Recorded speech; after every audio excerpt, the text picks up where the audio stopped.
what's happening in here. So, Don, thank you. And thank you.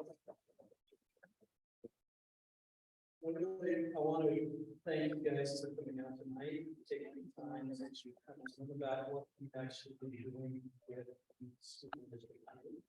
And then as a disclaimer, one of the reasons I was so interested in doing air monitoring here is I'm actually a graduate of the Prescott Grade School, Fremont High School, and Fort Rose. So when I heard that there was issues going on with air quality and the issues back a few years ago, I was here in 1981, so when I graduated. I really wanted to step in and see whatever we can do to help. And our commitment to you guys is we will do everything we can. So get the next slide, please.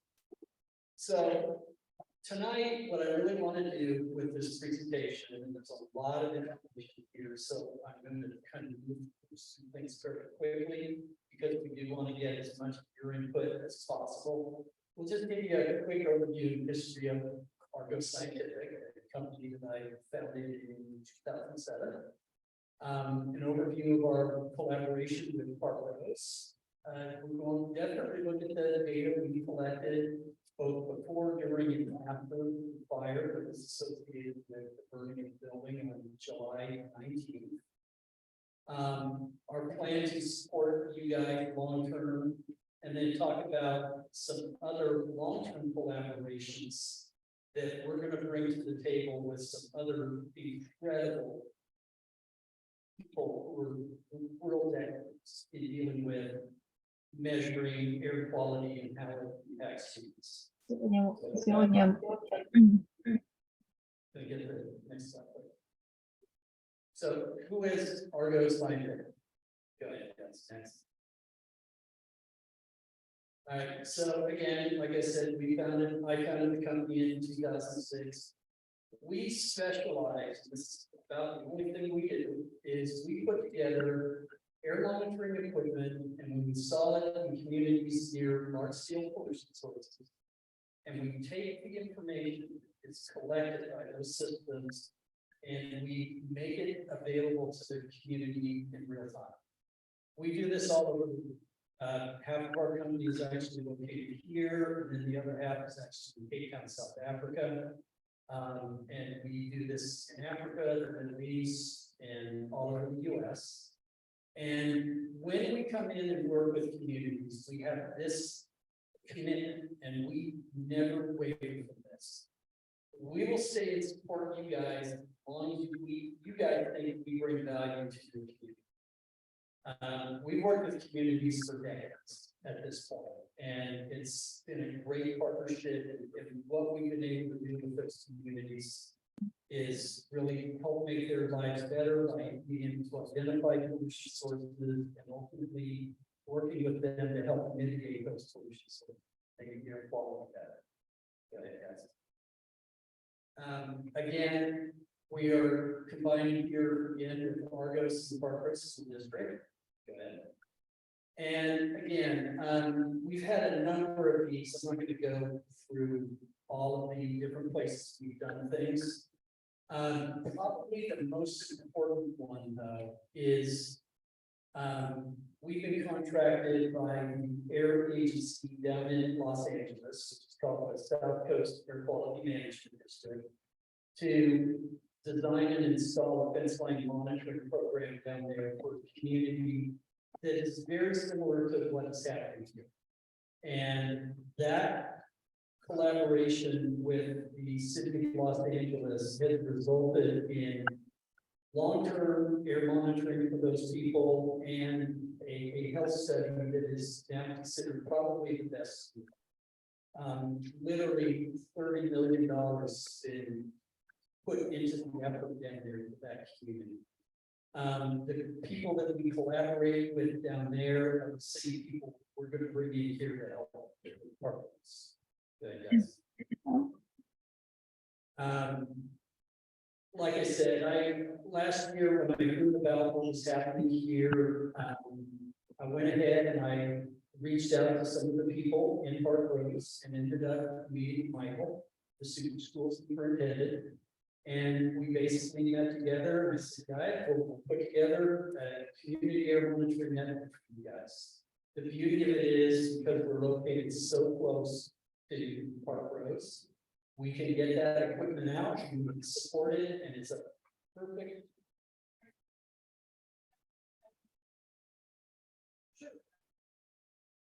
Hear you, but if you want to do that. Sorry about that. So, and don't worry about it, I talked really loud.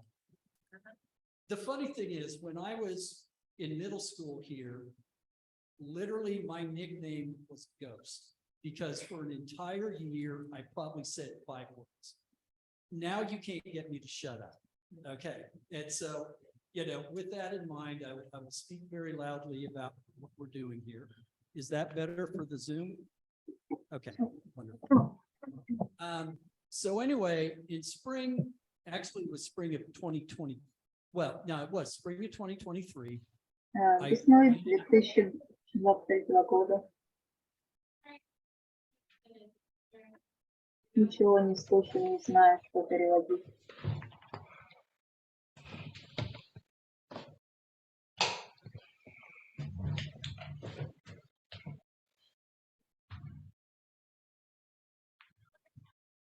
That's okay.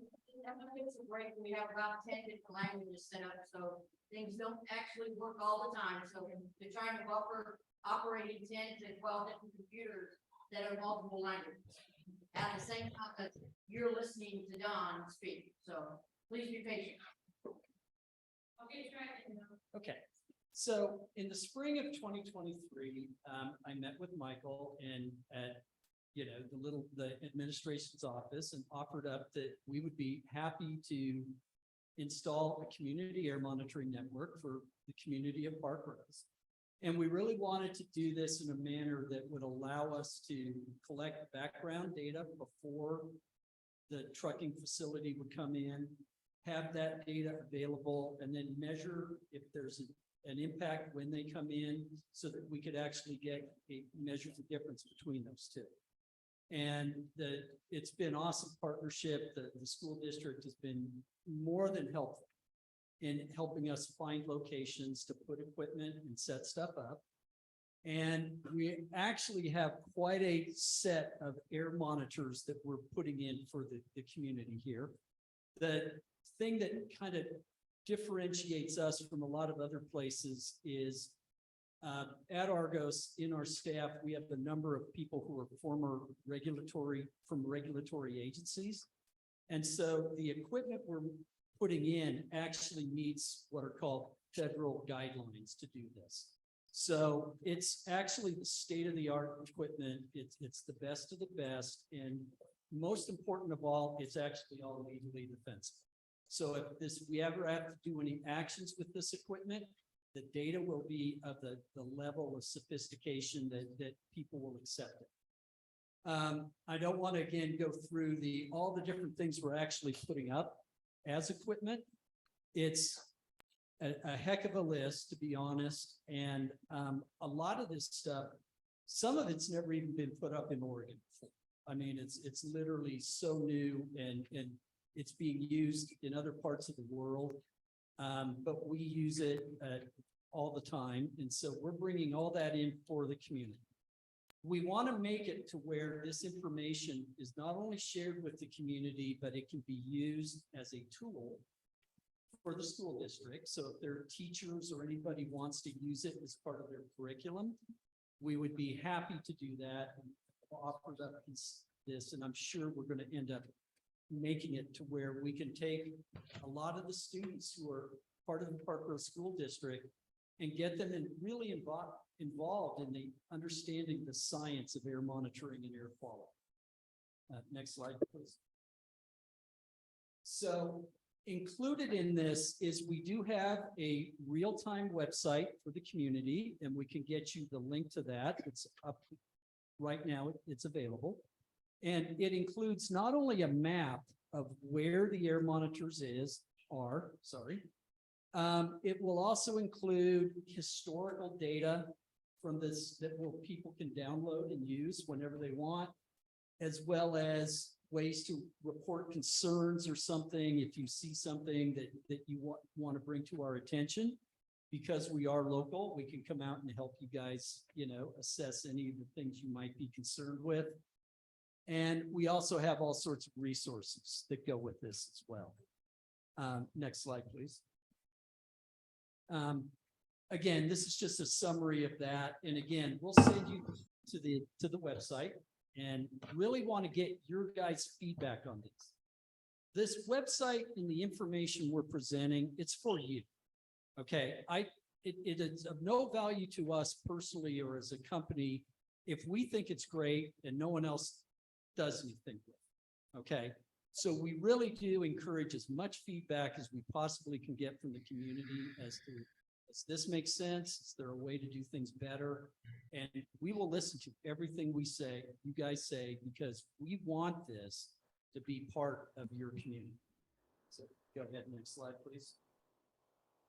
And again, we really want to just reemphasize the fact that this information and this technology and everything associated with it is for the school district itself.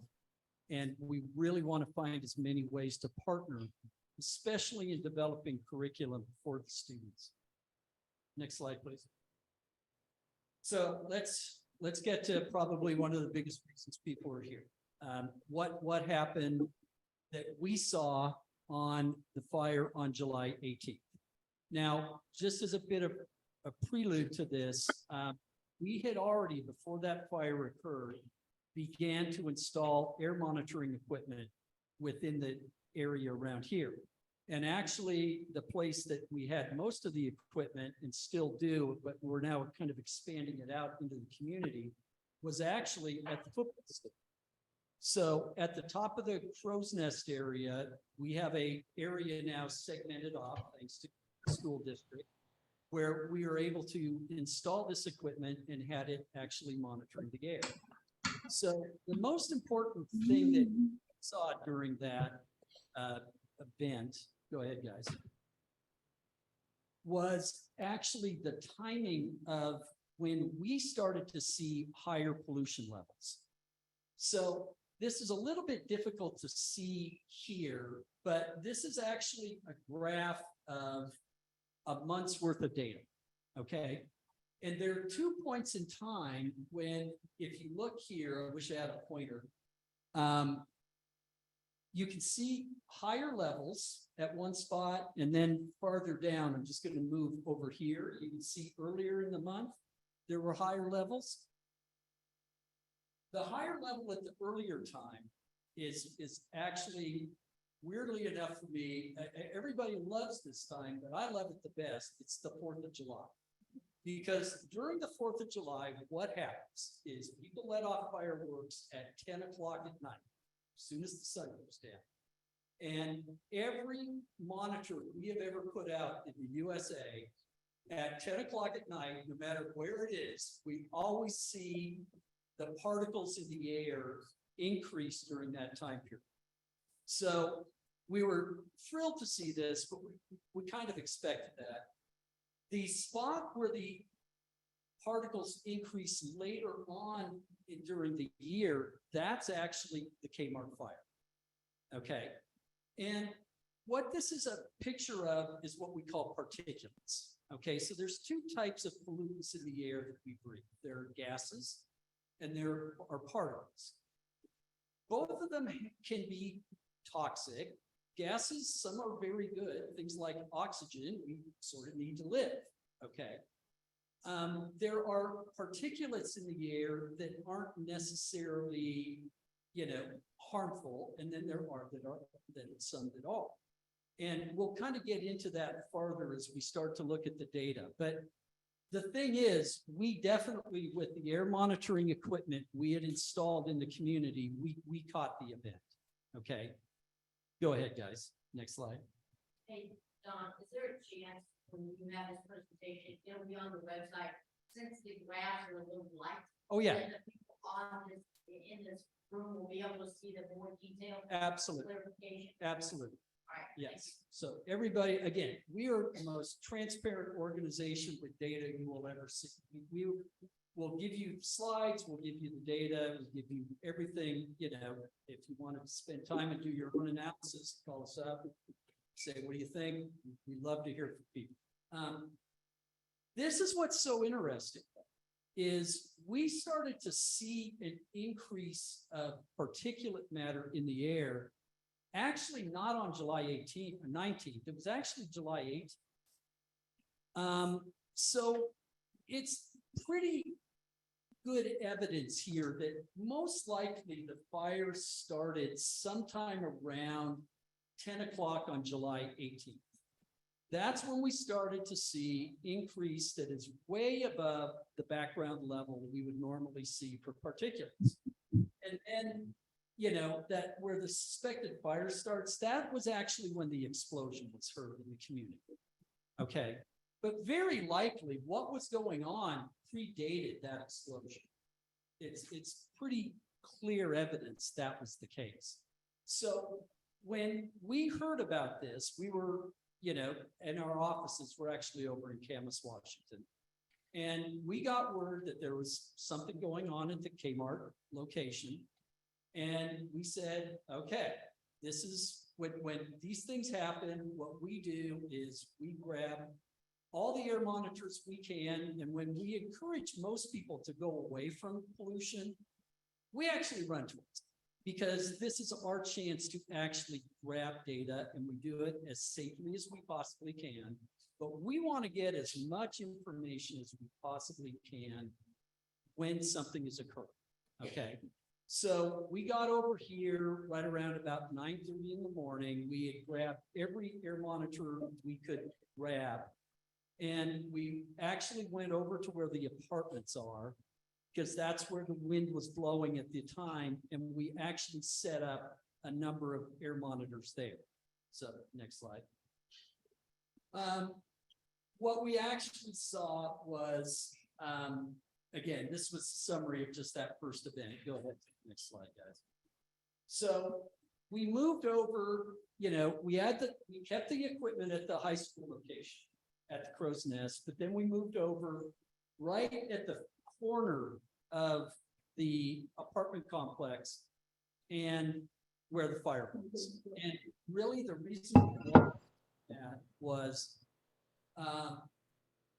that spot there is probably the closest place for community exposure. So we were in the direct plume of the fire. We wanted to get it as close as we could to the people who might be, you know, exposed to these. And this is what we saw. Okay. So don't worry about the units here, which is micrograms per cubic meter. It's, you know, when you guys want to come back and do 11th grade science, we'll get into what that actually means. The most important thing is the average during the time period we set up, which was about 4 hours. We ran the equipment, and it got to a point where we really weren't comfortable being there anymore. We didn't have enough of our own protective gear to really be there safely. We decided, you know, 4 hours was good enough. We had a lot of data. Go ahead to the next one. So we actually measured particulates matter as well as other chemicals. But again, we're going to kind of focus on the stuff that has the biggest health concern, at least in our opinion. And the one particulate, the way they measure particulates, you monitor for particulates, is looking at the size of the particles. So when you breathe in particles, certain size particles you breathe in, you breathe back out. No big deal. Then there are smaller particles, you breathe them in, they will actually get lodged in your lung. Okay, those are the ones you're concerned about. The ones that we're really concerned about these days, actually even more than those ones, are particles that are smaller than that are so small that when you breathe them in, they could go into your bloodstream. Okay, those are those last two, the particles that are what we call 2.5 microns. Those are the ones that stick in your lungs. the PM1 actually can make it into your bloodstream. Okay, and obviously from a health perspective, that's not a good thing. Okay, so the EPA has put out guidelines for particles of 2.5 micron. That's why we want to focus on this graph. And the 24-hour standard, health standard for that is about, it's where that gray line is, okay? And then if we take the average of what we measured during that time period, it was twice as high as the federal standard. So that's very unhealthy.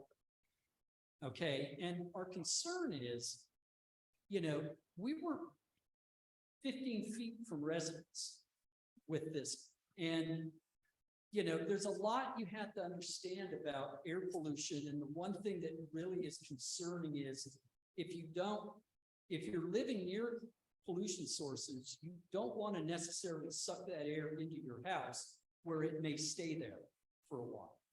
Okay.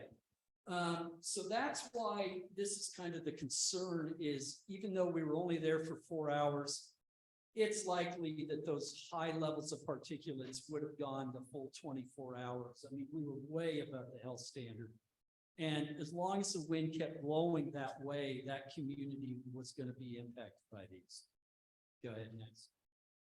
And then again, our other long-term concern, and there are no standards for this yet, are these particulates that are actually smaller than that not only stick in your lungs, but actually can get in your bloodstream.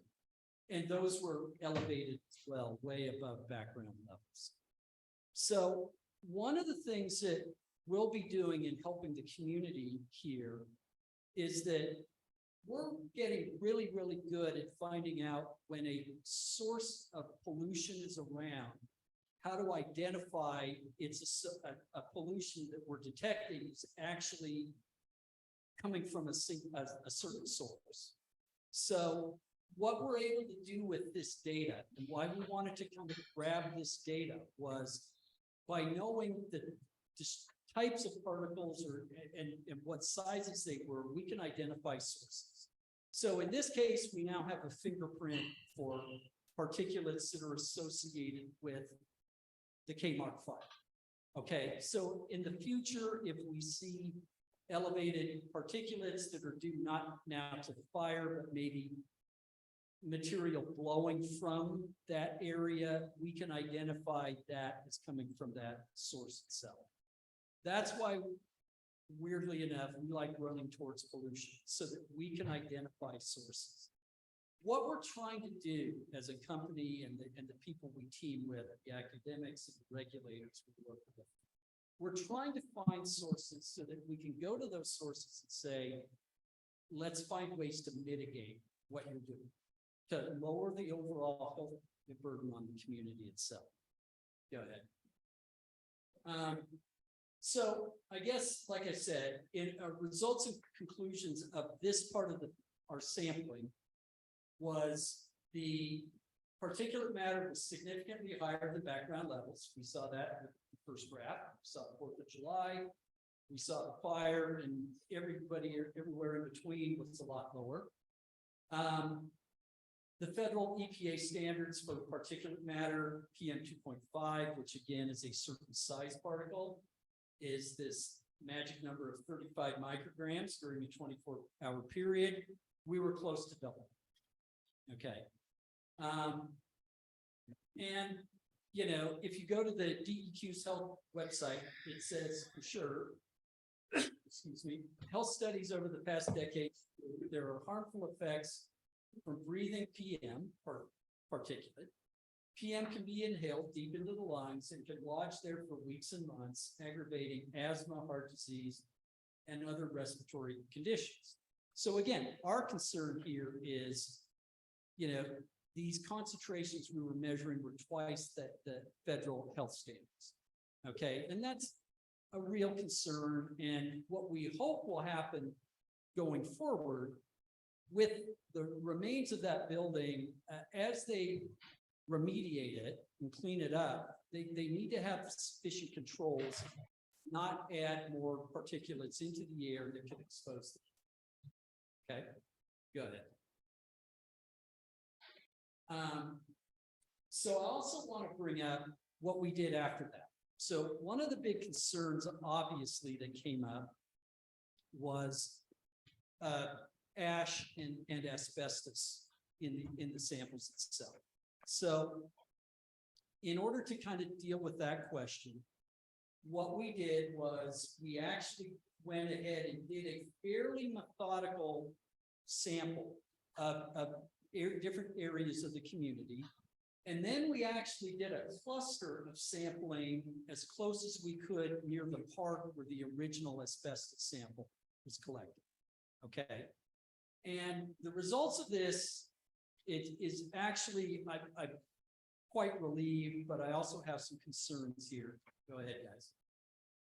When we had the samples analyzed, none of them had asbestos. That's the good news. That doesn't mean that there isn't asbestos out there. It just means the samples we collected did not have any asbestos in it. But that should be a source of relief for the community because asbestos is a very dangerous, particle to actually breathe in.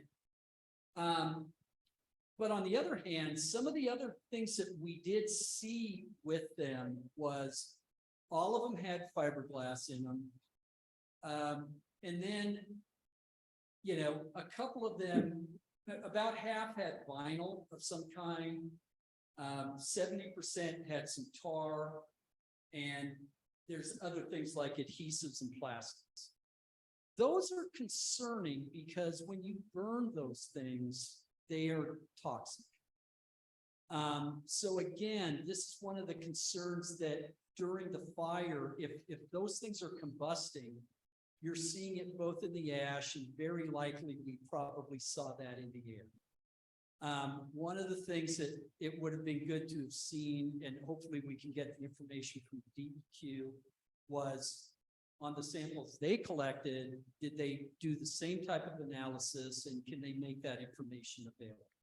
Certainly those other things are not anywhere near as toxic as breathing in asbestos, but it's still not something you want to be breathing in on a routine basis. So go ahead. Can we bring in panelists now to talk? Is that Yeah, no, I'm here. Okay, so what I've got on the line, and Eric, you're very loud on this side. One of our staff members, Eric Stevenson, is the former head of the Bay Area Air Quality Management District. That's the air district down in San Francisco. They are probably one of the best places you can go to get your air measured and regulators who deal with fires and as well as just air quality in general. And I asked just Eric, if you could, kind of address the community and the group here. Could there have been more could more have been done to assess the health impact of the community during the fire itself? Yeah, You're very loud, Eric. sorry, I don't mean to be loud. Yeah, there could have been more sampling, more focus sampling that could have been done. In California, we have, when I was working in California, we had trained staff that would go out and sample during industrial fires like this and look for particular compounds that might have health impacts so that we could let medical personnel know in the event that there were compounds in the air that might have caused health impacts. So,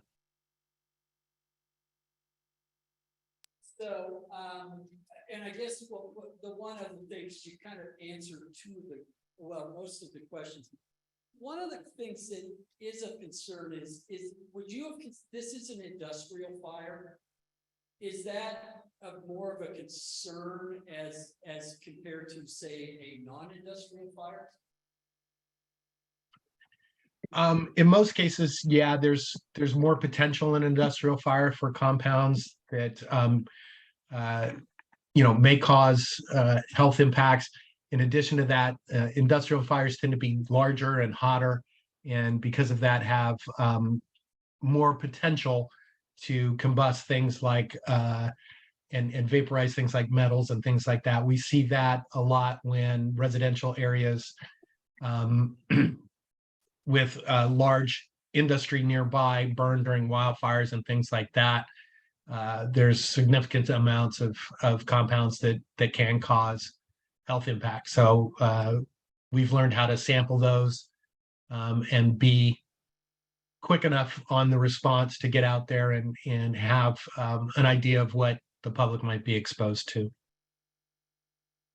So I guess the thing that would have benefited would have been some kind of a response team from the local regulators to sample the air while that's actually occurring. Yeah. Okay. Thank you, Eric. Let's go. Of course. So that's the results of what we've been doing. We actually may do a lot more with the fire, and we'll kind of get to where the real long-term future is with this program and where we want to make it at the end here. But what I really want to talk about is, moving forward, what we want to do and our partnership with you guys, and I want to kind of address some of the real concerns that we have. First off, people need to understand this, that even though it is, we're in 2023 now, we're just beginning to understand how pollution impacts people. This is a very emerging science, and honestly, there's probably just 4 or 5 places that I know of, and we look at this stuff constantly, where the real people are really moving this science of where this is all going. Okay. So we have to keep that in mind. I mean, when someone comes up and says, there's nothing here to be concerned about, honestly, we don't know that. And that's one of the things we're really pushing hard to understand. Park Rose is actually in an area with a lot of pollution sources. And a lot of them you may be aware of, but a lot of them we're just starting to find out, we didn't know they were pollution sources until very recently. Examples of this, there was a very recent study done at Los Angeles Airport that shows that when jets are flying in and landing, they actually give out small particles as part of that whole process. And the plumes from those planes are actually growing out about, I hate to do this to you, 2 to 3 kilometers, which is about a half mile. A little, maybe half a mile, 3/4 wide. And it's not when the airplanes take off, it's actually where they land. So the fact that Park Rose is in this neighborhood with a fairly frequent landing pattern of jets, that actually may be one of these areas of concern where they're actually starting to, other municipalities are putting in regulations as to where those landing patterns can be, because there are real health concerns with, again, what are these called, these very small particles, the ones that actually you can breathe in and get into your bloodstream. You've also got here, we have here railroads, freeways, and multiple point sources. And I actually still own a house in Maple Park. So I'm actually one of your residents. I have these exact same concerns. My dad's old house is right next to the I-205 freeway. That is a significant source of pollution. Okay. The EPA is making it a real emphasis these days to do air monitoring around communities like Park Rose, where industry is butting up against the community itself. And there's a giant amount of effort now being focused on that. And what we want to do is, because we're very involved in this effort to do a lot of these cutting edge studies now, we're going to take everything that we can find from all of the stuff we're doing, and we're going to bring it to Park Rose as best we can. Okay. Go ahead, next slide. Like I said, we're actually installing the air monitoring here. We've got our website.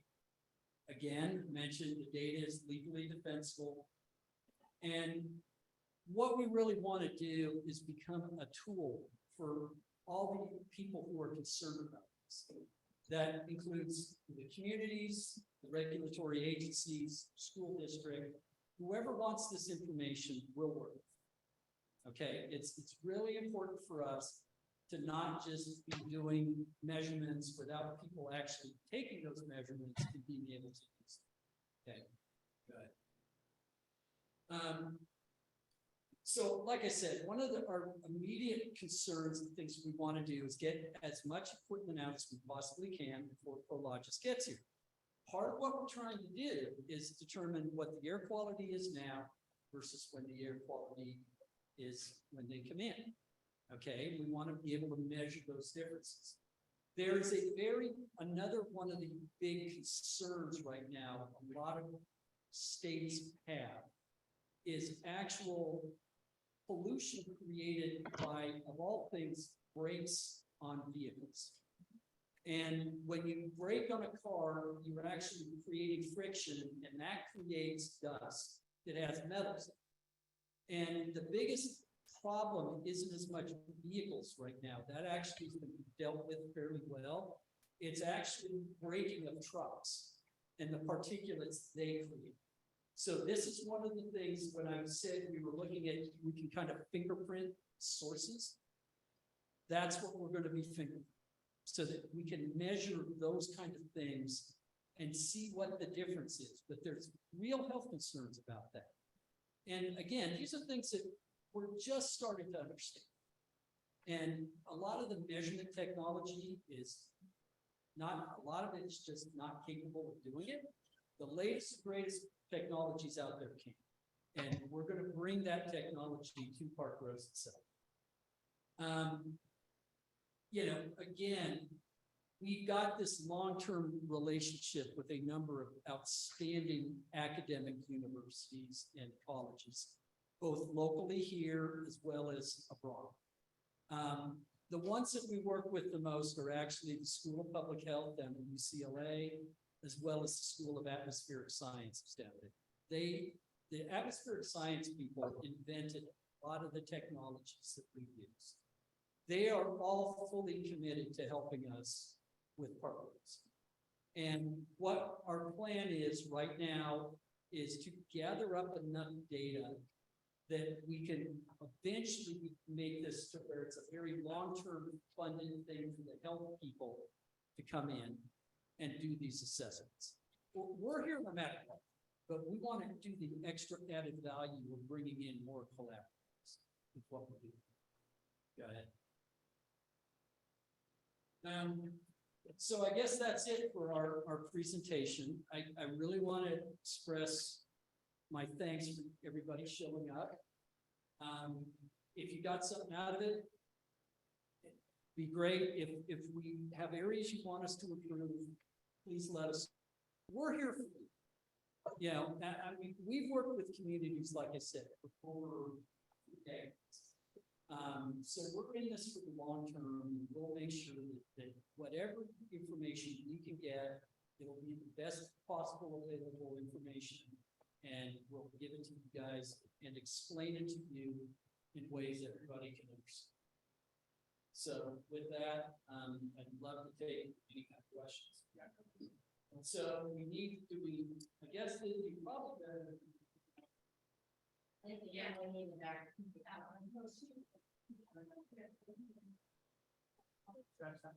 Well, we talked, we know what it's still on.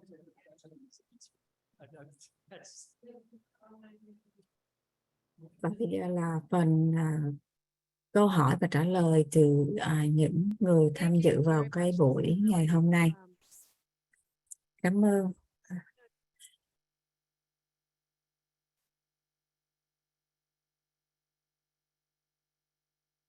So thank you very much. It's really great information. I have a question for Eric, actually. And I'd love to talk to you more about this. My name is Mary Pivoto. I'm the Executive Director of Neighbors for Clean Air. And so this is my world and I love it. So thank you for everything you're doing. My question for Eric actually is, our Oregon Department of Environmental Quality actually established a unified command center for the response to the fire. They were dismissed when the initial samples came back negative for asbestos. They were actually told in a meeting, I'm not sure between all the entities, but Prologis, I like to call this the Prologis site because they own it, made it very clear that they were no longer had authority to be there in response to the fire because the samples came back negative. The initial samples came back negative. So that was not the regulator's choice. And I'm just curious, Eric, if Bay Area Air Quality Management District has different authorities that would have allowed the regulators to stay in command of the response center in a way that our agency was required to step down. Because I do think that was a huge disservice to the community to have that. And I feel very confident that that was not our regulator's choice and that they were not happy about that. But I'm curious what authorities your agency would have had in that scenario if it would have been different. I'd appreciate if you have any guidance. I'd love to figure that out and get that answered here. Thank you. I think I got all of that question. So I'll repeat it again just to make sure that I was clear on it. I believe the question was, is there a difference between regulatory authority in California and in Oregon that would have allowed, if this had occurred in California, would there have been more of participation by the regulatory agencies that had some authority to deal with air quality? I'd say in general, they're pretty similar, although, we participate, the regulatory authorities that deal with air in California participate pretty hand in hand with coordination with the state and other emergency services. So in instances like that, we're at the command center, and usually the fire department or whomever would be in charge there would request additional sampling to be done, just for the protection of the community and for any firefighters that are fighting that fire. So it may just be that there's more of an operational familiarity with it than there is a difference in regulatory authority. The air districts down here don't have the authority to demand to be in an emergency operations center, but it's usually coordinated in a pretty cooperative manner. So that's hopefully an answer to your question.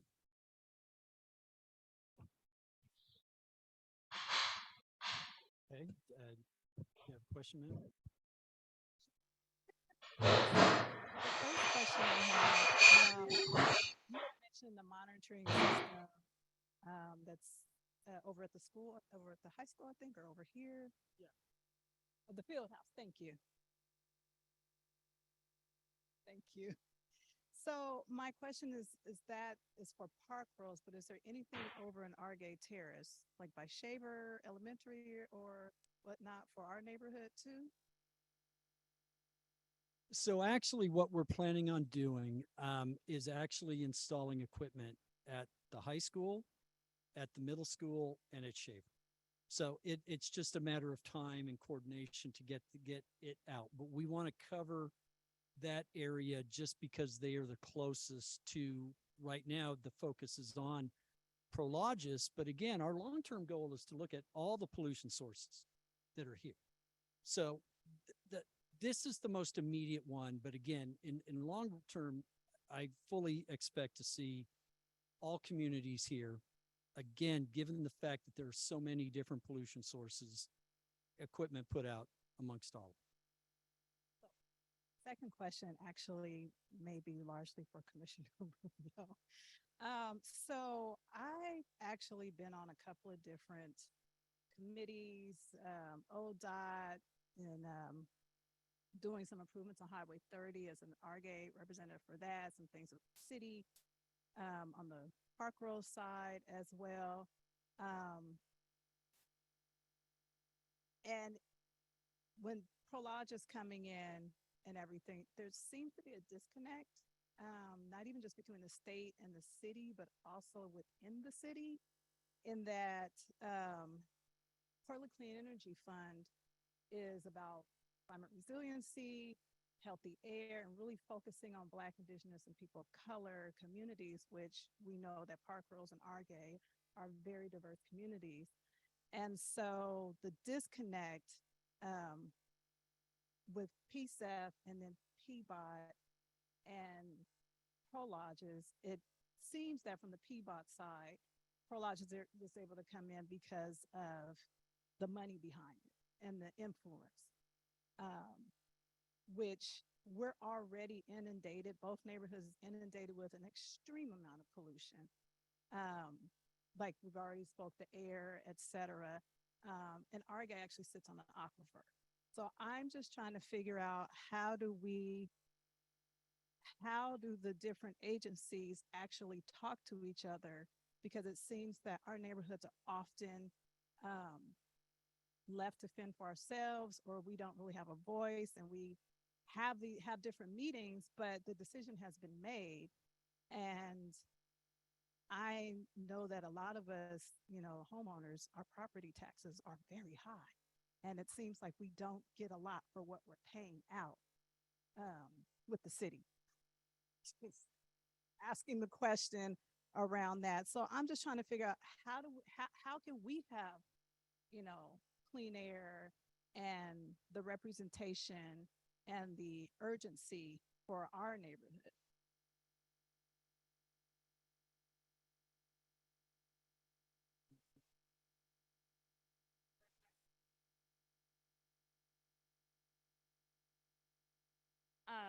What I would say is that you're right.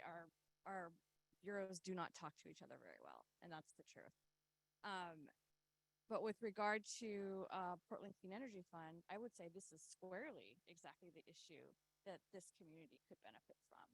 And it is a community-driven process. It's a community-directed fund. So if there is something, if there is an interest by this community to propose something, I know that it would be considered. So I just want to put that out there as an option as you form more about what you want to do and lift that up. We can make sure that that connection gets made. In terms of representation, we have great opportunity to start running for office with the new government. So I would encourage neighborhoods to get involved and people to get involved and run for office. We're doing everything that we can from our perspective and vantage point, to turn over every lever to make sure that we're getting out as much information as possible that is within our scope.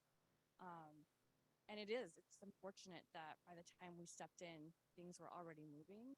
And it feels awful on this end too, to have not as much agency as we would want to have. So we're very interested in partnering with you to get ahead of that so that this doesn't ever happen again. And so I feel like what you're doing right now is exactly what needs to be happening, is getting involved. I have a question. Can people hear me? Yeah, Carrie, let me introduce you. Okay. So, again, one of the best things about my job is the amazing people I get to work with. And one of our panelists up here, Kerry Seacrest, he is actually a former Clean Air Act inspector for the EPA. He worked at EPA headquarters for 35 years. Not 30. 30. Okay. Yeah.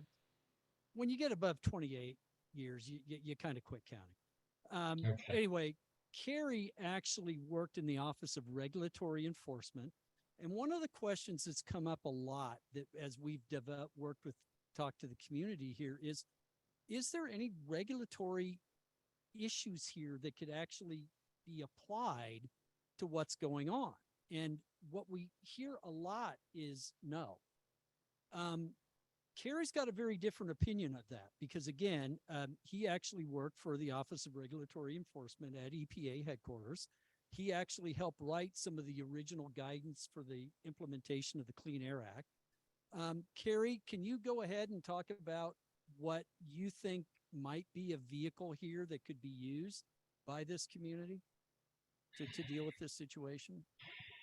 Yes. Um, the Clean Air Act has a provision that allows EPA with the Department of Justice to cause reduction in emissions, even if the emissions are not regulated. And so, for example, in the situation with Park Rose, if Prologis builds a trucking center and there is an increase in emissions from trucks that we will be measuring. If those emissions are cause for concern for human health, then it doesn't matter that the emissions from mobile sources are unregulated. The provision in the Clean Air Act is called emergency powers. So one of the benefits of measuring is that we can present data to the EPA if there is a human health concern, and the EPA can take action. What that action would what it would be, who knows? But there is a regulatory enforcement Well, and avenue. again, one of the reasons that we're doing this is to make this link between air pollution and health. And there's a certain section of actually the Clean Air Act, which allows the EPA, just to kind of reiterate what Kerry said, allows the EPA with the Department of Justice to step in and say, you must do some kind of mitigation. And they've got the weight of the federal government behind them. And Kerry worked on a number of these cases at the EPA where it actually required the pollution source to actually settle and do what's called a consent decree, which is this, we will get rid of these emission sources so it does not impact the community. So there are things out there and ways to get actual regulatory agencies involved in this in a way where they can do enforcement actions. And that is one of the things we will be very aggressively pursuing, is making sure that the data that we're getting is of high enough quality that they can take those kind of actions. But hey, Don, before we answer more.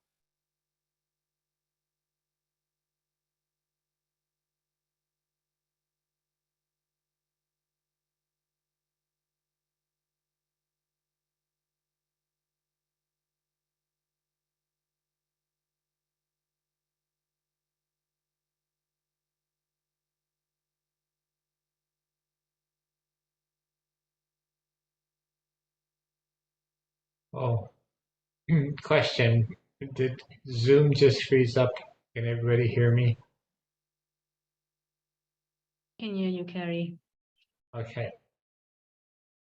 No, I think the most important thing Working. that, It's not working. oh, what's not working? Oh, they can hear through here. Carrie, can you hear me? Yes. Okay. Yeah, give Kerry, me- can you go ahead and mute? Give me just 1 second. I'm just saying something to the audience here. Thanks, Ann. Mute. I will mute. So I wanted to be sure that people understood that the cleanup that folks observed, and there was a lot of confusion around the cleanup, is that Prologis actually are the ones that did the cleanup and sent a contractor around the neighborhoods. Some of you probably, I know some of you who are here had that experience. That was not Argos. Argos is really, tonight's about Argos sharing with you what we're trying to do for the community to provide you with information, because ultimately, thinking about our kids in our school district, we want to have tools to be able to advocate for our community that's been underrepresented for a long time. It's very clear, and that's really the goal here. And I also want to emphasize that we may not have all the answers for you tonight, but this is one of many meetings that we want to hold so that we can continue to provide you with information so that we can educate ourselves on how to empower our community, empower our kids to support Park Rose and get what's best for our community. So thanks for letting me interrupt, Don, and I'll hand it back. Oh, that's an important clarification. We have nothing to do with Prologis. Believe me, that's we're not on their Christmas card list. So, Well, just out of curiosity, Carrie, please mute. We need to keep moving, Carrie. Oh, okay, go ahead, Carrie. Oh, now he's mute. Okay. but no, I just muted and unmuted. I don't want to take everybody's time too much, but I just wanted to let everyone know that it's very important that we have data of high quality, and that is going to be retrieved. Whether the EPA can take action to do something such as ask Prologic or require Prologis to, for example, turn off trucks when they're in the bays. All of that has to be based on data, and Argos is going to collect that data. So we don't know if we can convince EPA to take an action under what is called emergency powers. We will just have to see what happens. Thanks, Carrie. You have a question? It sounds like all of this is, I mean, the data is good, but what was the data showing as far as the air quality before the fire for our area? And it sounds like the EPA would only step in after the fact. So in the meantime, if the pollution levels increase and things get bad, we're still breathing all of that while they're deciding what to do. So it sounds like this is a done deal. The EPA stepping in after the fact as a reply. Is there anything that we can do as a prevention to prevent this from happening?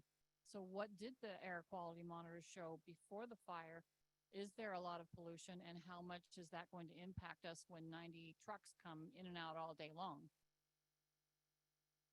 Thank you. So one of the real challenges we have right now is there isn't a lot of air monitoring being done by anybody in this specific neighborhood. There's actually a big gap in that itself. So, you know, we really haven't, because we're just in the process. I mean, we've started setting up equipment about 5-6 weeks ago. Probably longer than that now, maybe 2 months. We really haven't had time to do that kind of a study, but we'll actually do that. This is why we want to talk to communities like this. There are a number of air monitoring sites run by Department of Environmental Quality. We can grab that data, and we will, and we'll compare it to Park Rose. Okay, and we'll use that as a reference point.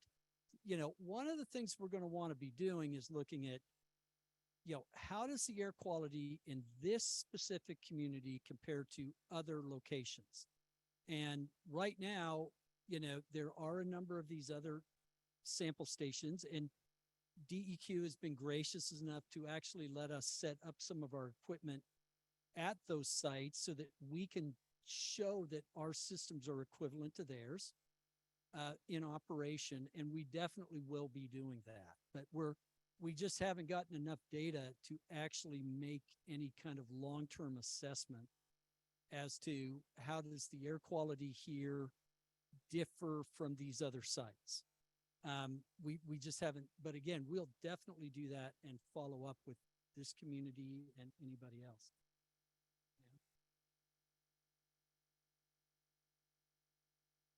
Yeah, but here.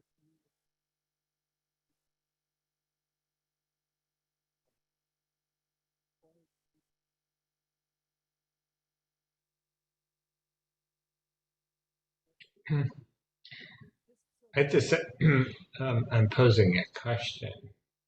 I'm glad that you're looking at Park Rose, but if we hadn't had a fire, we probably wouldn't be concentrating so much on Park Rose, but I think that we need to be. And then I noticed, because I go to Costco all the time, there's a whole big building there, and I think it's got to be a trucking thing. So how does that play into all this? And honestly, we made the commitment to Park Rose before the fire. I mean, half a year before the fire. And it just so turns out that we happen to have equipment out during the fire itself. But like I said, we've made the commitment to be in Park Rose for the long term here. Your question is brilliant. Okay. Sorry, Don, can you just repeat the question for Sure. those of us on the call? Okay. So the question was, there's a Costco that is nearby the community as well. And it looks like there are other large truck distribution centers that are near there. And that actually is a truck distribution center. And so the question was, how does that fit into this whole picture? And the reality is all of the sources here, the freeway, the airlines, the trucks, the trains, all the industrial areas south of or north of Sandy Boulevard, all of that contributes to the overall pollution burden for the community. And what we're doing is working with, especially our teaming with the Atmospheric Science Department at UCLA, is to bring in technologies that will allow us to isolate those different sources. And once we can isolate them and measure their impact, then we can give the information to people who can use that information to go back to those places and say, start mitigating your sources. I would agree with that. When these people apply for a permit, then the city and everybody should be thinking, okay, if we give them a permit to have all these trucking, what does that look like? And so that's a concern for me. I think it's a okay. So the question was, I guess, and let me try to figure, I'll try to summarize it as best I can. How do we, it dealt more with the initial process of why are pollution sources given permits to be here, given the fact that there's already such a large disproportionate, and that is the right word, burden on this community.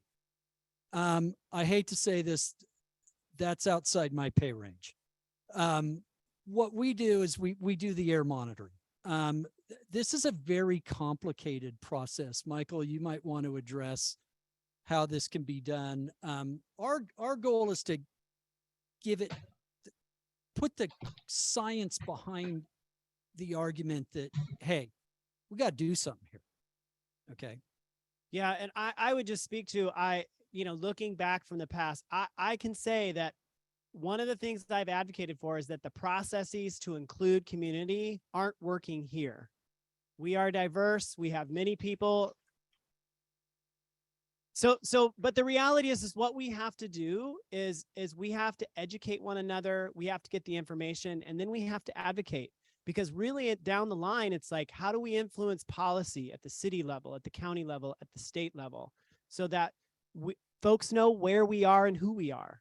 That's really our whole point of doing this. So couple of things. I'm at about 5 more minutes of questions. I would really like Lynn from the Park Rose Our Gay Opportunity Coalition to speak, because there is activism in the community outside of the district. We are about our kids, taking care of our kids. And one of the questions I want to be sure to answer from one of the folks online is, what about kids playing soccer, football across the street? The irony is that our kids are right across here in the gym practicing tonight because they can't be outside, because more often than not now, we have air quality issues when it gets hot, when there are forest fires. So we brought Argos in because we are concerned about the air our kids are breathing even before the idea of Prologis coming into the old Kmart site. So we wanted to know more because we think our kids and our families deserve that. So right now, there was asbestos found in Lewitt, but ultimately the DEQ pulled back, the EPA pulled back because they were all here. There was a very large emergency operations team in effect throughout the fire. And Cherie Lewis, our director of business and operations, was involved in that. And we can say that there were a lot of really, really smart people working to try to protect the community. But it's fair for us to ask those hard questions about, what about the Hidden Oaks apartments that Don talked about a little bit earlier tonight? And those are questions we're going to continue to ask because we definitely want to know. Right now, our school grounds were actually the first area that was cleaned up. And actually a lot of the testing that the DEQ did was done on our site. And we have not found asbestos, but granted, there was a pretty good cleanup that was done. But, you know, again, there are other things that we're trying to be cautious of, but we're trying to be really thoughtful. We have a whole facilities crew that's really, really cognizant of the fire and trying to keep our fields clean. The other question I'd like to answer that's coming from online is, air quality monitoring at all the Park Rose School District facilities a possibility? Yes. Part of what Don is talking about tonight is that they're staying with us, and we really like to grow this in partnership with UCLA and other grants that we can get. But also keep in mind, like, we're not paying Argos to do this. Argos is doing this to support Park Rose. Don didn't have to call me. When I first met with Don, I thought, okay, well, when will the price tag come? and there was no price tag. The ultimate tool is that Argos is going to provide our community with information, which we then can go and advocate as a community together. Can the school district help set up a community meeting with Prologis? It seems as though that is a conversation that needs to happen. And part of the balance as a school district is that we are a school district. We are not an advocacy organization, which is why we have an advocacy organization here tonight. I will tell you that I am worried about our kids because, yes, we test our kids and we measure them by test scores, but we also should be measuring how well our kids are. How well are we as a community taking care of our kids? And we are seeing the impact on our kids, not just from air quality, but just the conditions of the community really have an impact on our young people. And then therefore it has an impact on the adults who are supporting our kids directly. So that's why we're involved. And we will be at the table and we will advocate where it's appropriate. But at the same time, we're going to use advocates in the community to vote what we can do to figure out this issue, this problem that we have. That was very well spoken. I just, are you involved with the school somehow? Yes, I am the superintendent of the school district. Yay. Okay. You sounded like one of those. Thank you. I had a couple questions, and a couple comments too. So to address some of the questions about existing air monitoring equipment around the area, EPA actually has an app that you can download on your phone. It's called Air Now, and the nearest station to our area is in Gresham. So it's pretty far away. But that app is available, and it says right now what the air quality is in our vicinity. And then I had a couple questions that I wrote down. So we spoke a little bit about, obviously you guys are collecting baseline data, which is great before Prologis get here, because it seems like Prologis is pretty much a done deal, that they are going to come in. So we talked a little bit about EPA has the ability to take action against them if we can show that air quality is being impacted by the Prologis facility. Has the EPA taken for sure action like that in the past elsewhere in the country under their regulatory authority? Yes, Yes. and actually Carrie was instrumental in setting up the regulation that would allow that to occur. So there is definitely a process which can be done. The critical thing is you've got to have the data to demonstrate that there is an issue that where an enforcement action would need to be done. Okay. Is EPA aware that equipment is going in to collect baseline data, or are we just gonna? Well, inform them after? they weren't, they are now. Okay. Yeah, no, it's in order to take what's called emergency powers, which is under the Clean Air Act, requires that we, when I say we, I left EPA a year ago, but I was very much involved in taking actions under what is called emergency powers under the Clean Air Act. I've done it many times. We have to have data that shows that there is a reasonable cause for concern that public health is at risk. Thank you. Two more questions and I'll make them quick. Can the air monitoring equipment that's being put out right now, can it identify the types of particulate matter that's circulating? Or is it just the size, the micron size? So actually that is the next, these are really good questions. These are really, really good questions. One of the things we've, like I said, I keep bringing up my friends at UCLA. They have actually, they're now are kind of part of an advisory team of super smart people we've brought in. And one of the things that we're actually going to be doing is actually doing exactly what you just said, which is look at what the actual particles consist of. So one of the things that we're actually going to do as we were presenting, there were like metals detected. We kept enough of those samples to actually go get them analyzed for what type of metal they are, as well as other things. So we're not only going to speciate based on size, but as of the specific type of particle that they are as well. Okay. Good. My last question is, are there ways to mitigate particulate matter in the air? Like any kind of, I don't know, like trees clean up carbon dioxide, could we plant more trees? Could anything else help us as a community try to reduce the existing particulate matter that's in our air quality? The biggest, honestly, the biggest problem that we all face these days is actually particulate due to wildfires. And this is it's a global issue. Why the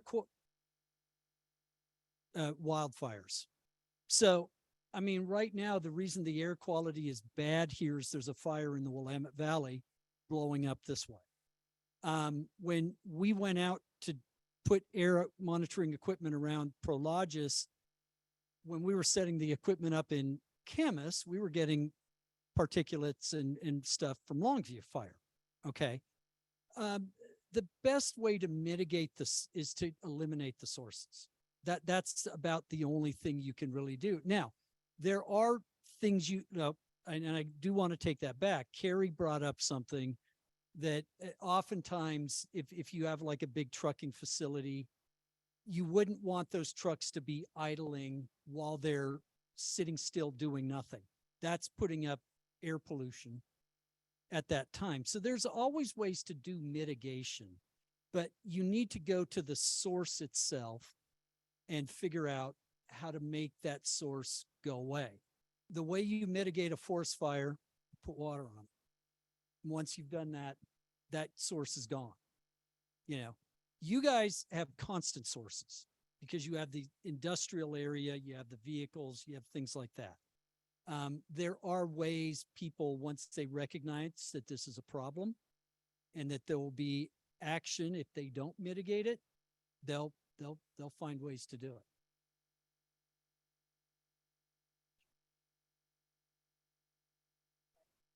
Are you able to collect data from the Air National Guard, considering how many jets are flying down over our area here at Argay? Not that you can do anything with it, but that's more data, and hopefully that's something they've already got established. That's my question. So the question was, you know, Oregon has the Air National Guard near the airport. Is there ways to get data about, you know, the emissions from those jets which do fly over this area? I honestly, the whole concept of air pollution associated with aircraft impacting communities is so new. They probably don't know about this. At most, there's been maybe 2 or 3 studies in the world now. Oh yeah. Well, so the question is, will that be part of the study? That's part of definitely the long term, what we're trying to do. Okay. We're looking at all of the different places and all of the people we work with in this field. And if there's anything associated with a pollution source in those areas, you know, we're going to bring it to here and incorporate it in. All right, I want to be thoughtful of time, and Aaron, we'll get your in-person question. I want to answer the last couple of questions here, and then I want to invite Lynn up from the Park Rose Argay Coalition to speak about one of the questions, which what is a reasonable timeline to understand impacts and look at outcomes and actionable steps. I think the coalition is doing a great job of that, and I'm gonna have Lynn speak to that. There is a question, what does it take to get an AQI station close to us? My understanding is that the Department of Environmental Quality does have a station in the Sumner neighborhood. I think it's near Helensville View High School, and it also monitors sound due to the jet traffic, particularly the Air National Guard that flies by almost every day. So Aaron, if you want to ask your question, and then we'll try to get an answer, and then I'll have Lynn come up. The second part of my question was actually for the commissioner who just left, but I was curious if anyone knows about requirements to mitigate debris and airborne pollutants that would come as they remove the structure that's remaining, because I saw an excavator parked out in front of the building, and I'm imagining they're thinking about demolition soon.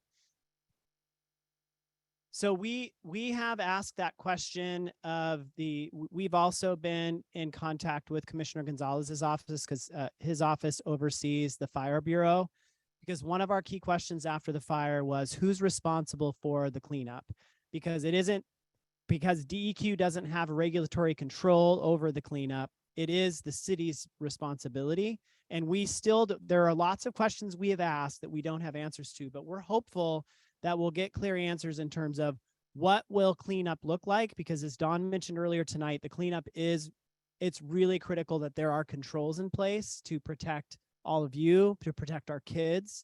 And we are seeking those answers. So I just want to emphasize, we will post on our district website the slides. We'll post the link to the website so you can track, because what we're doing as part of that timeline is right now we're monitoring the air so we can better understand what the current impacts are, much less a trucking logistics facility that moves into our community. So I'm gonna, if it's okay with you, Don, I'm gonna hand it off to Lynn Felton, who is a representative from the Park Rose Argay Opportunity Coalition, just so folks can know more about, hey, how can we help and what can we do?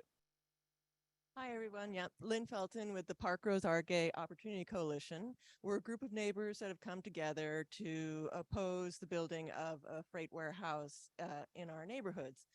To answer some of the questions that have come up, I just want to make it clear.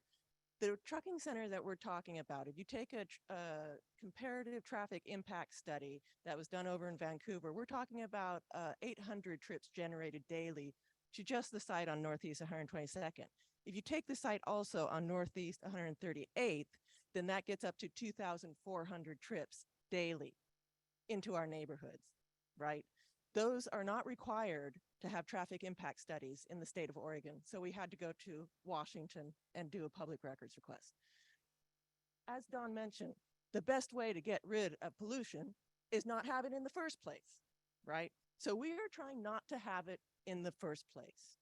We are saying we want to be a community that dares to say, we want a true economic engine there that will make a difference, not an anemic one like a freight warehouse. We're not saying to our students that the best you can hope for is a non-union job in some freight warehouse in your neighborhood. No. We have the hope that the site could be used for something different. We have the hope that there would be a STEM education center over there for East County. Is it a pipe dream? No, it's not. There's millions of dollars in the CHIPS Federal Act that we could access. State level, at the Oregon state level, there are millions of dollars in the SB4 Act to diversify the semiconductor industry, which is a key industry in the state of Oregon, which actually provides good wages and also provides generational wealth that changes people's lives. It's been too long, too many anemic. What can we possibly do in East Portland to help the community? Well, guess what?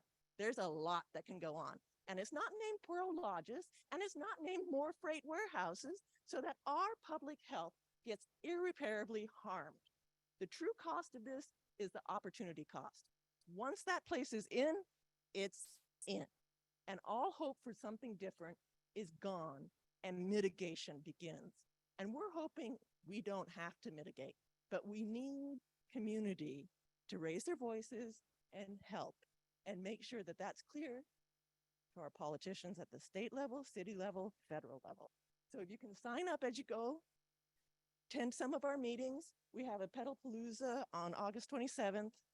We have various other ways to keep in touch.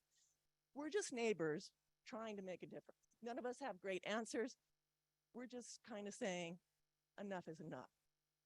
We deserve, we want what Elsewhere in Portland has. And that's not asking too much. So thank you. And really quick, wanted to say thank you to Dawn and to all the translators who are helping with this meeting.